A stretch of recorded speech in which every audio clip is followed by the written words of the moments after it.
Leadership. Pendant les 20 dernières années, Pasteur Snell a été pasteur à Mississippi, à Kentucky, et aujourd'hui, il est un auteur de livres publiés et aussi il est connu pour sa passion comme un évangéliste. Il est aussi concentré sur la transformation et emmener de l'espoir, de l'espérance dans le monde. Maintenant, sur la chaire, pasteur Déblière Snell. Good evening to the body of Christ. Bonsoir à tous. Acte 1, verset 8. Mais vous recevrez une puissance, le Saint-Esprit survenant sur vous, et vous serez mes témoins à Jérusalem, dans toute la Judée, dans la Samarie et jusqu'aux extrémités de la terre. Le titre de notre dévotion ce soir, c'est « Est-ce que je peux avoir un témoin ?»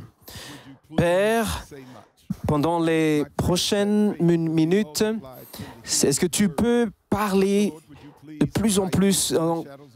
Père, cache-moi derrière ta croix et que seulement la voix du Christ sera entendue et à la fin de ce programme, que son nom sera loué.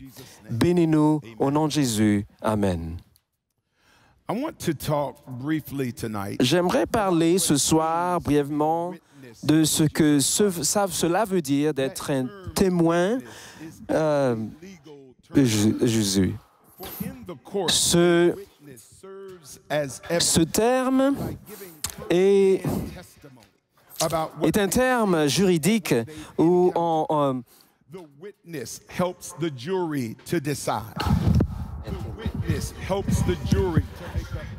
le témoin est là pour que les jurés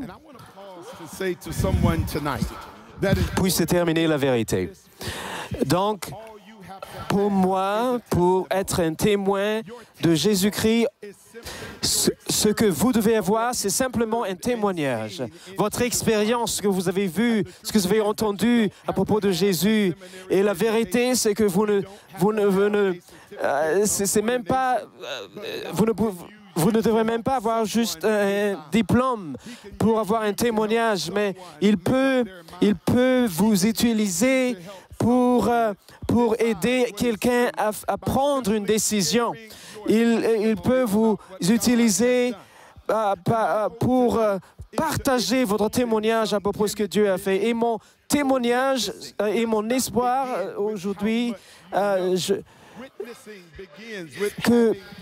que vous comprenez que témoigner, ça commence avec une expérience avec Jésus. Des témoins sont juste des gens qui ont vu. Un témoin sont des gens qui ont eu des expériences. Je crois que ce soir, nous sommes tous des témoins de la puissance de Dieu. Combien de nous d'entre ici savent que Dieu peut nous guérir? Dieu peut créer un chemin quand il n'y a pas de chemin. Quand on témoigne, on montre ce qui est possible en Jésus. Et quand on donne un témoignage, quand on met la doute dans le coin, quand on témoigne dans nos églises. Donc, il y a quelques principes que j'aimerais partager ce soir. La première chose que j'aimerais partager aujourd'hui, c'est qu'il y a une restriction que pour être un témoin, il y a une restriction que tu peux juste témoigner ce que tu as vu. Tu ne peux pas témoigner à propos des choses que quelqu'un d'autre a vues ou quelqu'un d'autre a expérimenté. En fait, tu ne peux pas témoigner une expérience que tu n'as jamais eue. Et le défi qu'on a des fois, c'est qu'on a trop de saints qui témoignent à propos des choses qu'ils n'ont jamais vues et qu'ils n'ont jamais expérimentées. Donc, c'est pas assez d'être né dans cette dénomination. C'est pas assez de voir des parents qui étaient nés dans cette dénomination. L'héritage d'être un adventiste n'est pas, ça ne veut pas dire que tu as aussi le Saint-Esprit, mais je suis béni d'avoir une grand-mère qui a prié pour moi, mais je suis aussi béni parce que j'ai dû apprendre à prier moi-même et à avoir une relation avec Jésus. Mais, il y a des gens qui pensent que mon témoignage n'est pas assez fort, n'est pas... Donc je prends des témoignages des autres, mais j'aimerais vous dire ce soir que votre témoignage en Christ est assez. Et peut-être que quelqu'un peut me dire, pasteur, je n'ai jamais été guéri d'une maladie qui peut-être quelqu'un a dit, pasteur, je n'ai jamais vu Dieu me donner des choses, des moyens supernaturels, mais sa providence est quelque chose qu'on a tous les jours. Quelqu'un peut-être me dit, se dit, j'ai jamais été délivré. Mais j'aimerais vous dire aujourd'hui que Dieu t'a délivré à cause de sa justesse. Mais il y a des gens, j'aimerais vous dire ce soir que peut-être vous n'avez jamais eu des yeux qui sont aveugles ou des oreilles qui n'entendent pas, mais on peut témoigner qu'on a été ressuscité de la mort. Dans Romains, chapitre 6, verset 23, on est dit qu'avec Jésus, on a été baptisé dans sa mort, mais on a été ressuscité dans une vie, dans une nouvelle vie. Comme Lazare qui s'est ressuscité, on a aussi été ressuscité à nouveau en Christ. J'aimerais que vous sachiez ce soir que quand tu es un témoin, que vous êtes un témoin, votre caractère est mis en évidence. Vous êtes la totalité de votre intégrité, votre capacité d'être vrai, et c'est d'avoir ces témoignages. Il y a des avocats qui peuvent mettre des gens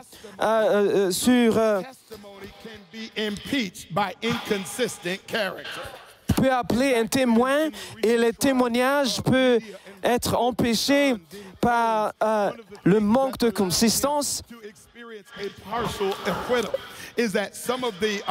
Il y a des gens qui... Il y a des gens qui... il y a des témoins qui n'ont pas vraiment le caractère d'être un témoin. Et il y a des gens qui ont dit, laisse-le aller. C'est pas parce qu'ils n'ont pas cru leur témoignage, mais parce que leurs témoignages ne sont pas consistants.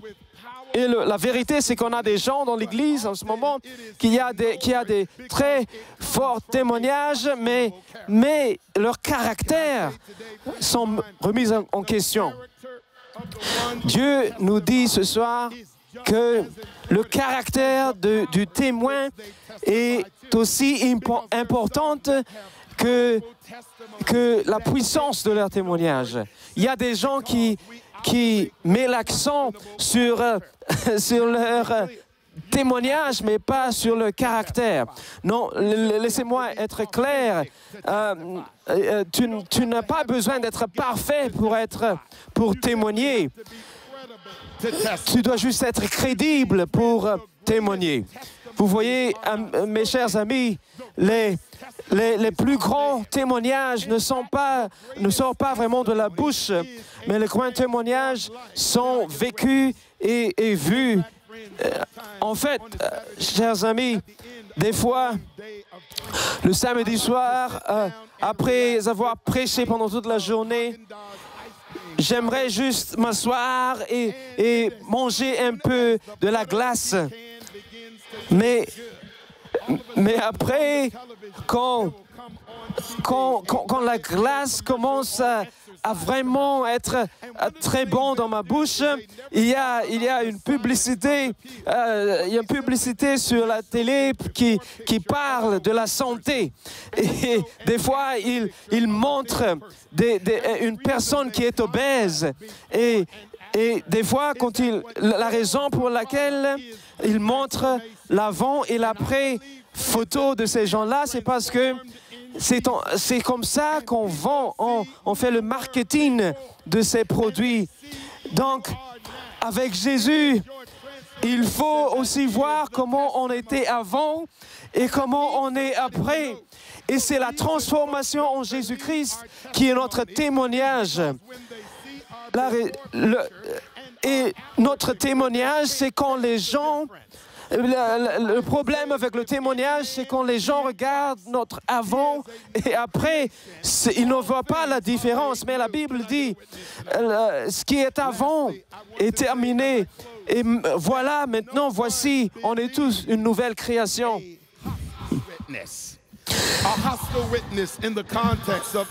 On va parler maintenant ce qui est un témoin hostile. Ce genre de témoins doivent être forcés à témoigner, et même s'ils donnent des témoignages qui sont vrais, on n'a pas vraiment confiance en eux parce qu'ils ont été forcés. Personne ne croit aux témoignages qui sont forcés.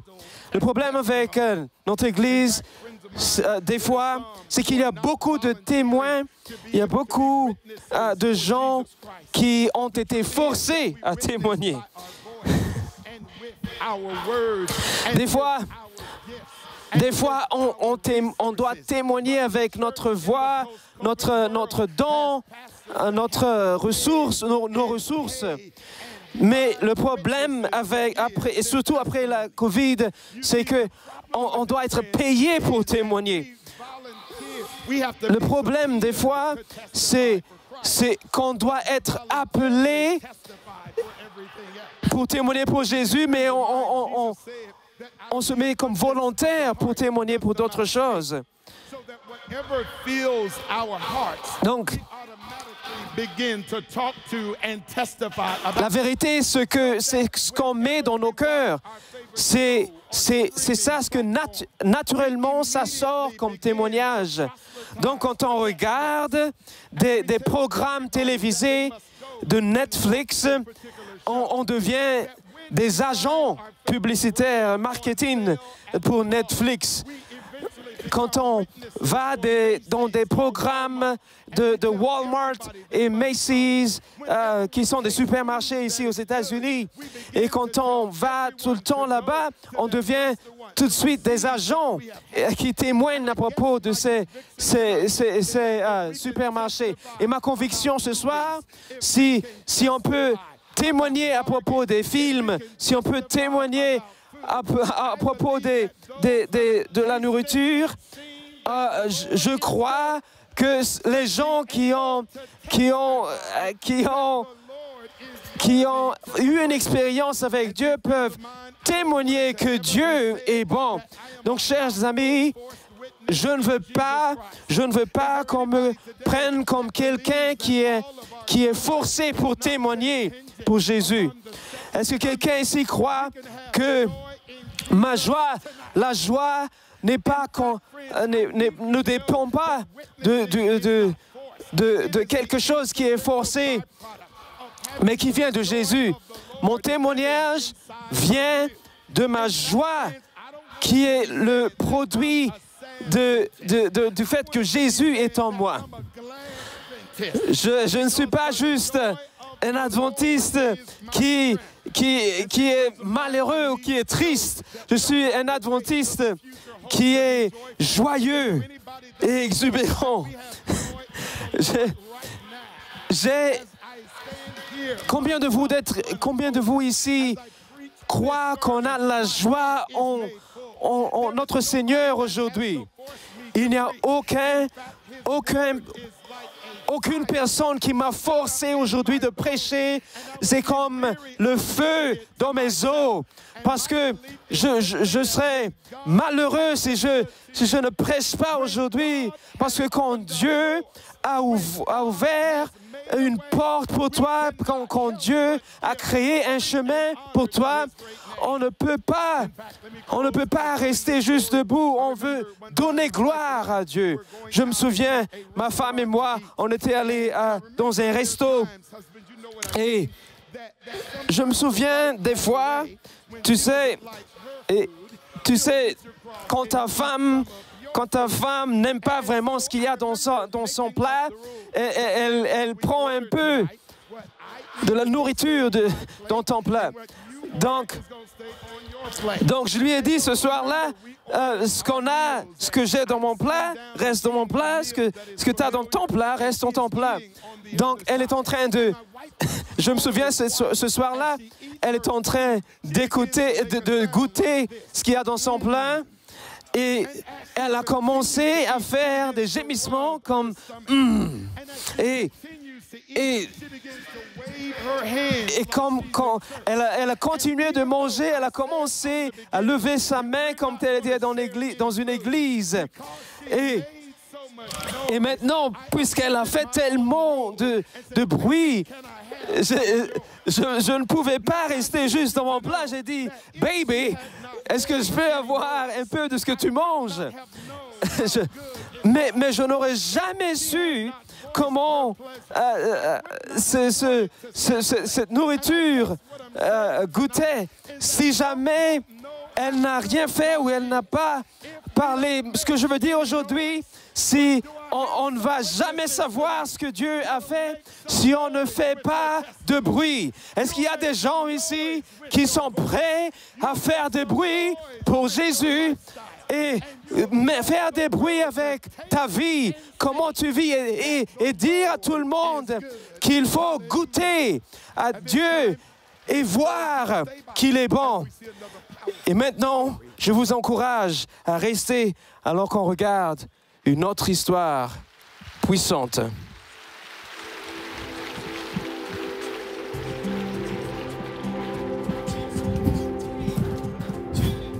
I was very surprised.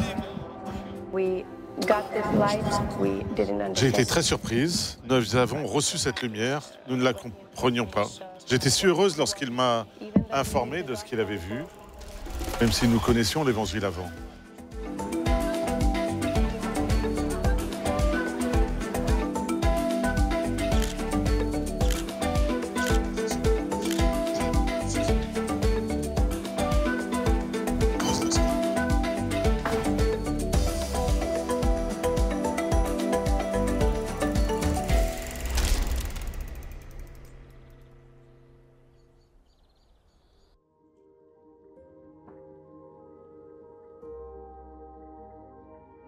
We have 3 children with Nous avons 3 enfants avec mon mari, Zewudou Kashi. Before we came Avant de découvrir cette vérité, nous avons reçu l'Évangile.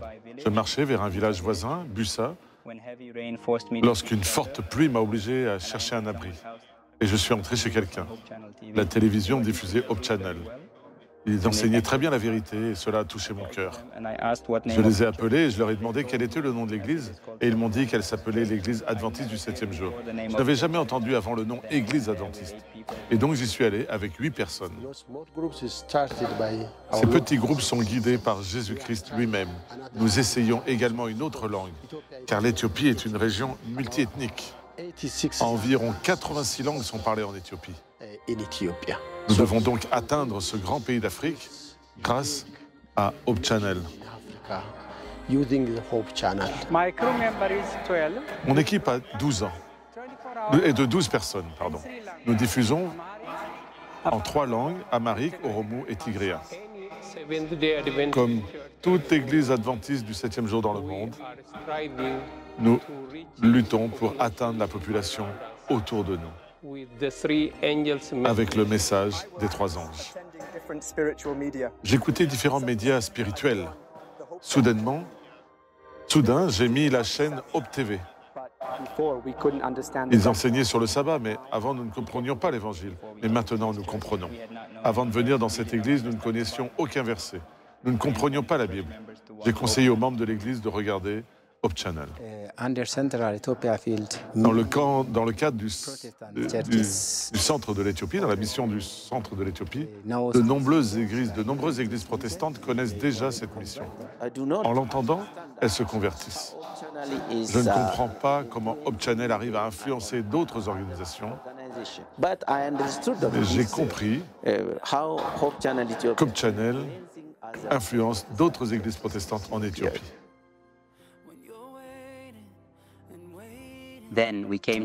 Ensuite, nous sommes allés à l'église, voir le comité, nous avons discuté avec eux, et nous avons étudié et nous avons compris la vérité. Et nous y sommes parvenus. L'église dans laquelle nous aurions été à cette époque était pleinement enseignée. Nous avons reçu cette bonne leçon et ce bon message.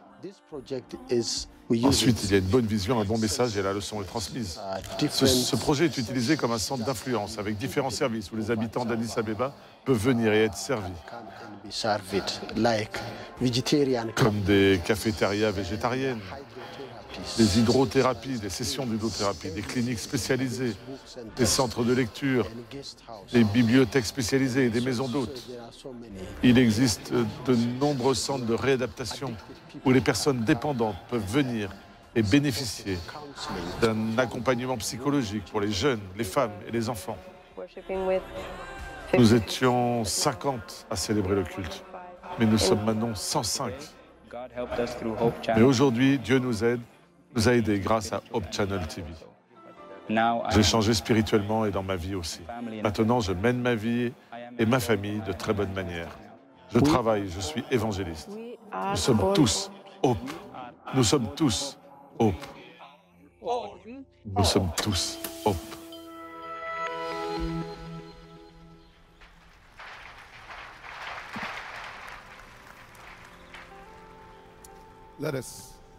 Let us pray. Prions. Father, we're so grateful for the hope Notre Père, nous sommes tellement reconnaissants pour l'espérance que tu as mise en chacun de nous. Prions, nous te prions, Seigneur, que tu vas nous équiper, que tu nous vas nous donner ta puissance pour pouvoir partager cet espoir avec tous ceux qui ne croient pas. Nous ne voulons pas dépendre de nos propres forces, mais comme la branche dépend du tronc, nous voulons continuer de marcher quotidiennement en dépendant de toi. Nous te prions au nom de Jésus. Amen.